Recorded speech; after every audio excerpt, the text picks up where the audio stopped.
just through the night that people didn't meet the threshold you already had? I don't know. You know, it's, I mean, when you watched the first fight, you got to you got to come in and fucking say, I got to make this guy say yes and sign me. And Bradley, I mean, I don't know if this kid's ever watched the show. I mean, I was going to throw both these guys in UFC BJJ. And then the last fight. How'd you guys score that? Draw. Yeah, draw, right? I mean, yeah. Lost a point in the first round and then wins the next 2 rounds. Yep. 30-26. What? Yeah, I was surprised they didn't disqualify him. That was a little shocking, right? I mean, we haven't pretty blatant foul there. Yeah. So I'm curious, because thinking about that with Ilian in that main event, did you give any thought whatsoever to how impacted he was by that headbutt? Like maybe that's why he didn't fight very much over the last 2 rounds? No. So when you come on the show, first of all, I don't even know anything about any of these guys till I sit down and I start reading the paper. You know, show me who. We didn't see anything. Saw nothing from the kid. And then Santana, you know you just lost the first round for sure. And he's yelling and screaming and slapping himself and talking, but not fighting. But he did enough to win the next 2 rounds. So just real weird. Do Sean and Mick ever say, hey, Dane, I know that was a bad performance from, say, like a guy like Radley who looks very talented in his past? Do they ever say, hey, yeah, this was an off night, but come on, let's bring this guy They're way worse than me. Yeah? Yeah, they're way worse than me. Yeah, no way. You show up and fight like that, yeah, those guys have no sympathy. Those guys are heartless killers, okay? Believe me. Yep. Well, let's talk about the high points then. Ty Miller, it sounds like you kind of want to maybe slow play him a little bit. You're saying get him in the PI. You think there's talent there? Yeah. I think that I do. I think the kid's talented. He's got the size, the reach. He's, you know, and I think the PI could help him out a lot. Strength and conditioning, and yeah. He's 25 years old. Yeah, I liked him. And I saw some good things, and I felt like he definitely deserved a chance. And as you said, Beisinger. And now he's 6-0. You know what I mean? So. And Beisinger, your favorite tonight, obviously. Amazing. You says that you have big plans already. And he wanted to make it very clear. He took the fight on 4 days' notice, not a week. Yeah, I said a week, 4 days' notice. You're talking about, booking the guy right away. It sounds like you guys were already trying to put plans together for him. Yeah, Mick's like, I'm throwing him on the next available card. So. I dig it. Well, listen, obviously you do. I'm sure you understand. We want to talk about the TV deal as well that you're here. Big news for the UFC. I guess, can you just tell us kind of what this landmark deal means to you and you know, where this will take the UFC over the course of this 7 years? Yeah, I say this to you guys all the time too. How do we beat last year? And, it's always trying to go to the next level. And obviously this TV deal is massive and a big deal. There's still a lot more to it that you guys all don't know, but now it's about, you always have to prove yourself. Always. No matter how good last year was, it doesn't mean jack shit when you go into the next year. And we have to get in there and we have to deliver. These guys are investing in the sport, in the athletes, and we got to get in there and kill it. So we got a lot of hard work to do over the next several months. Already coordinating now to get the teams together, everybody start to meet each other, and start to game plan for January.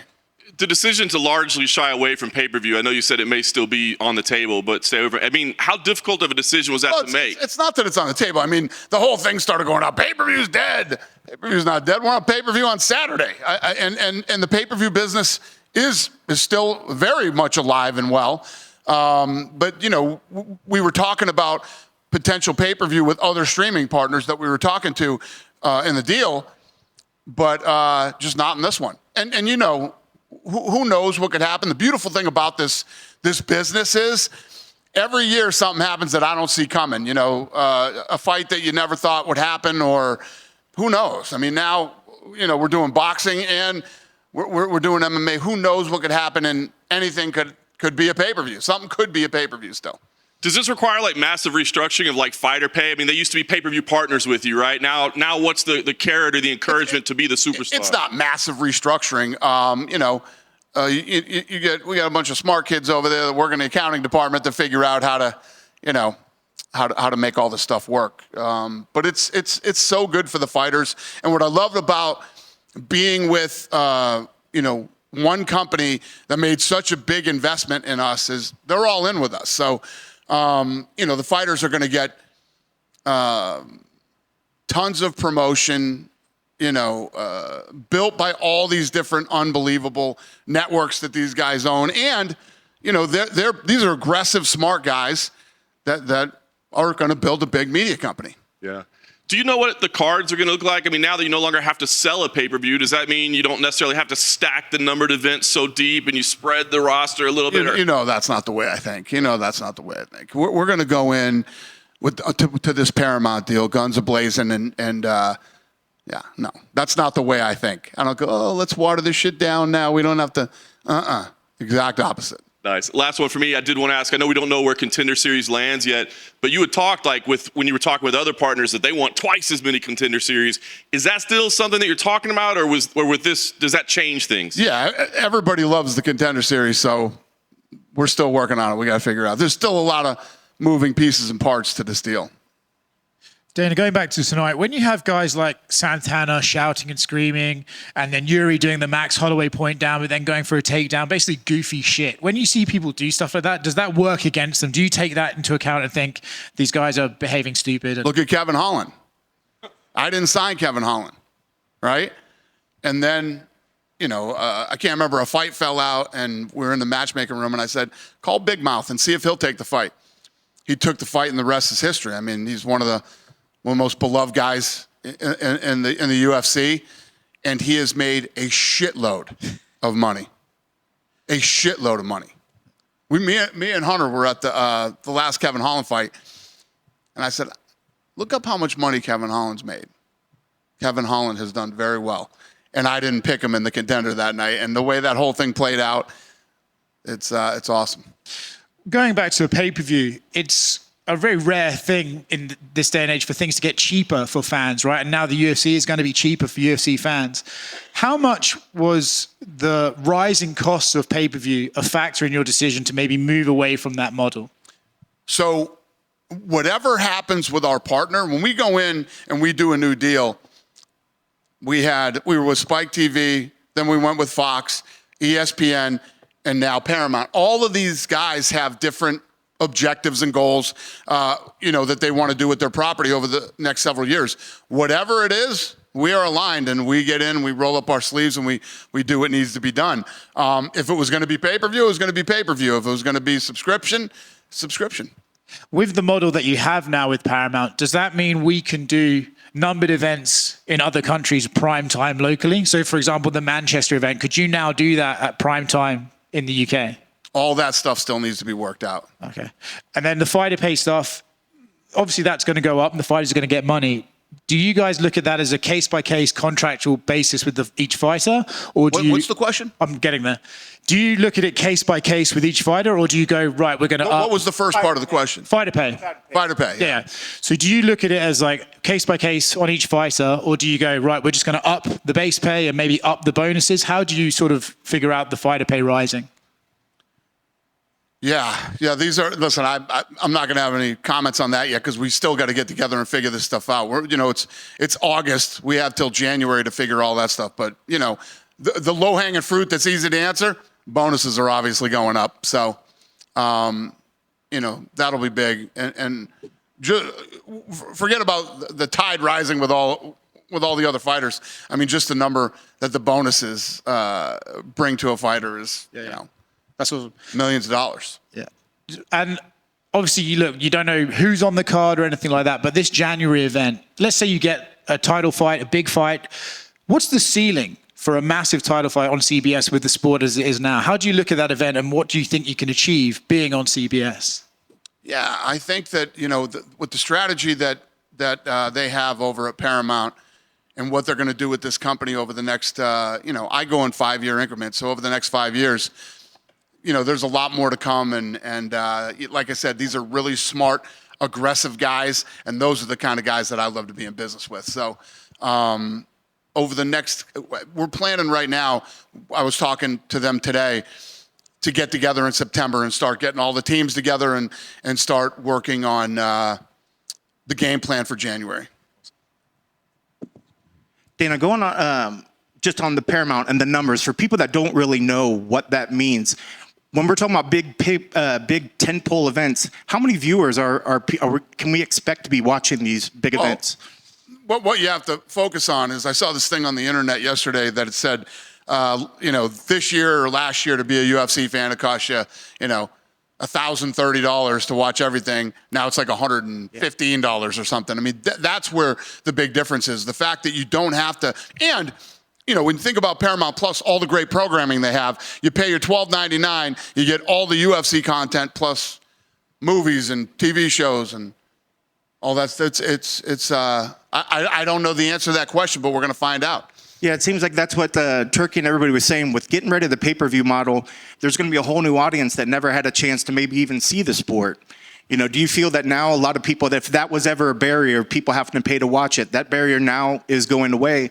So in all aspects, this sport should grow even faster now. I agree. Looking at Paramount, is that possibly still the lead destination for where TKO Boxing or Zuffa Boxing is going to go? We'll see. We don't have that deal done yet. We'll announce that when it's done. And is pretty much, we won't know of any events on that side until the broadcast. Yeah, that's not till 26 anyway. Okay. So this Canelo Crawford fight, I'm promoting this fight with Shake Turkey. What I'm doing in 26 is completely different than this. How excited are you for the event that's going to go on at Allegiant? How excited am I for what? For the Canelo fight that is going to go on. I mean, same night we got Canelo Crawford and Noche, and yeah, it's exciting, but it's a lot of work. Yeah, you like to take on challenges like that. I do. See how this works out. Last one for me. For the White House card, do we have a number of fights that are supposed to happen? Is it a fight or is it a full-on event? I'm flying out there the end of this month, the 28th. Going to meet with him, show him all the renderings and the plans, see what he wants to do, doesn't want to do, and then we'll start from there. But not even thinking about any of the fights it's still a year away. So I know you were excited about the challenge of the Sphere. How does this challenge stack up to what you had to do? This is a different challenge in that I want to do it on the South Lawn, and they have some weight issues, and the octagon's 25,000 pounds. So it's going to be incredibly challenging. And then the weather, which I hate and said I would never do again after Abu Dhabi. I don't give a shit if it snows. We're going to be out on that South Lawn. Yeah.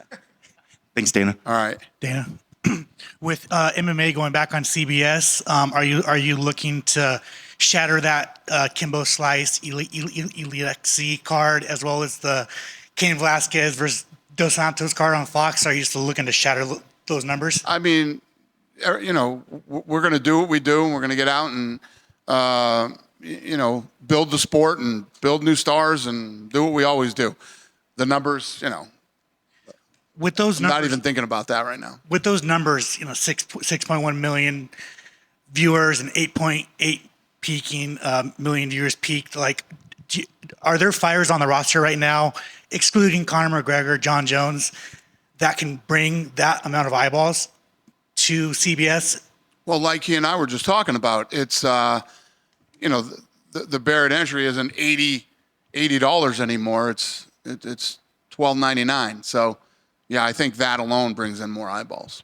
With UFC 319 this weekend, it's a massive fight with DDP and Hamzat. Do you kind of feel like the energy of yes. this is and I'm probably going to feel it more when I actually get to Chicago. I'm really excited for the main event should be unbelievable, and probably the fight of the night. And we haven't been to Chicago in a long time. And sold out. I'm sure that buzz and the energy is going to be good, and I'm going to not be keto in Chicago this weekend. So I'm looking very forward to all of it.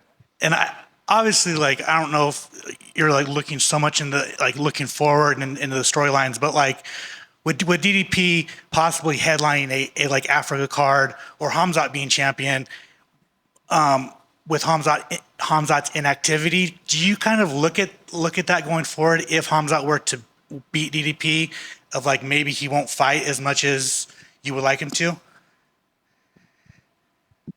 What is your question? My question is, if Hamzat fights, am I worried that he won't fight as much as I'd like him to? I fucked that up. If Hamzat beats DDP, are you worried that he will not be an active champion because of his past inactivity? No. And then finally, are you going to bring back Steven Espinosa for a job at on Paramount? Is he looking for a job still? Good. Dana, with Canelo Crawford right here to your left. With Canelo Crawford rapidly approaching, it was recently announced that Callum Walsh will be on the undercard against Fernando Vargas Jr. So how important was it for you guys to get Callum on this card? And is this a full circle moment for that relationship you guys have with Tom Loeffler and to have Callum on such a big stage? Yeah, I've been working with them for a while now on Fight Pass. I like Tom very much, and I like their style of matchmaking. They always have fun fights, and obviously, Callum and I have a great relationship. So it's been fun for me building it, and this thing just sort of all happened. It wasn't really a plan. It just all sort of came together. I mean, Shake Turkey popped out of nowhere. I mean, this thing just sort of happened in the last couple of years. So, yeah. I know when people see videos of you kind of telling your story and how you got in the fight business, you always kind of mention you watching boxing your whole life. So is the inner, child in Dana White very excited for September 13th? Yeah. I'm excited about, and I've talked a lot of shit about boxing and the production and lots of things over the last several years. So last 30 years. And and now it's time to... Yeah, and just one from tonight. Was tonight like Tito would say, put my mouth where my words are. Fair enough.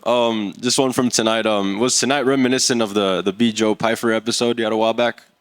Did this remind me? No, this was even weirder than that night. I mean, this was a really weird night for the first episode. I've been so fired up for this. I had to fly in. I flew from Miami today to get here on time for this thing, and weird night, but.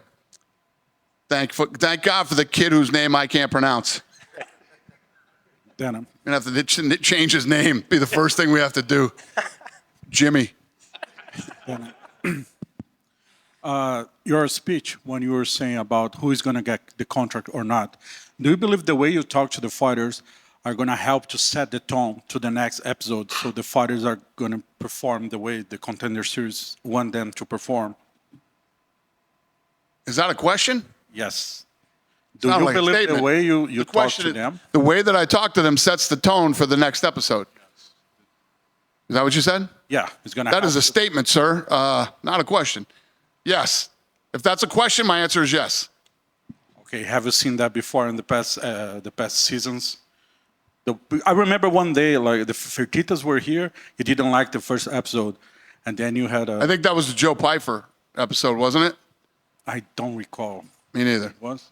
Yeah. Yes. And then after that, the next episodes, they were really good. And do you believe the Well, let's hope that worked. Because I don't think any of us can take an episode 2 like this episode 1. Unless another Jimmy pops up on episode 2. Then we'll be happy. Fair enough. Thank you. The Paramount deal, it's for the U.S., right? In Brazil, I'm from Brazil, so in Brazil. The new deal is the U.S. only. Yeah, in Brazil, do you have are you willing to have a negotiation like that, a different platform or another partner? Yes, we still have the rights to the rest of the world. So yes, we will negotiate, deals when they're up. Perfect. Last one for me. Charles Oliveira, he's fighting in Brazil, October, and he's the main event there for that show. He just fought here against Topuria. Some fans were willing.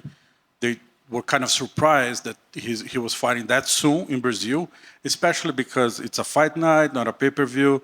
Maybe his purse was too much for that. How hard was to get the deal with Charles and Fiziev to fight? Not at all. Not hard at all.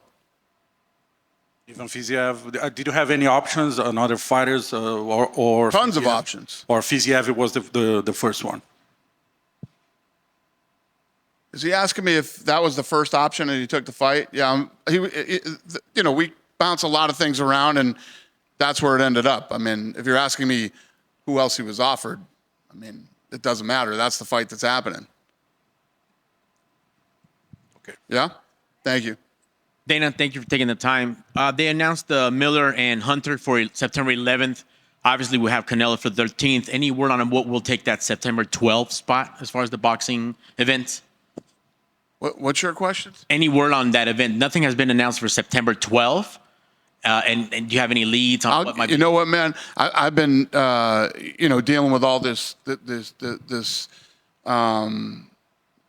deal leading up to today. This week, we're going to announce a lot of stuff. We'll get a lot of stuff out and announce this week. I might have to wait to ask you this one then. Do you guys follow the same criteria that boxing has before? Grand arrival, press conference, open workouts? Yes. Awesome. And will the Apex host any of that stuff, or does it just stay in the Strip? Lene? Perfect. 1 month out. Can't wait. Cool. Can't to get some more info. Appreciate it. Thanks, buddy. Actually, one more on that. The fight he just mentioned, the Michael Hunter, Jarrell Miller. Don King sent you a cease and desist. Do you have any reaction to that? Who did? Don King. He sent TKO and Seller a cease and desist because he says that he's got Michael Hunter under contract. Huh. Okay. Welcome to boxing. I don't give a shit about that stuff. We got lawyers. They'll deal with it. Did you ever think there was a world where you were going to be interacting with Don King when you started this? I've had a good relationship with Don. I've never had a bad relationship with him. Yeah, that's how this sport works. So that's not even on my radar. I don't even know anything about it. We got lawyers. Lawyers will deal with it. Cool. You guys done with me? Thanks. Have a great night.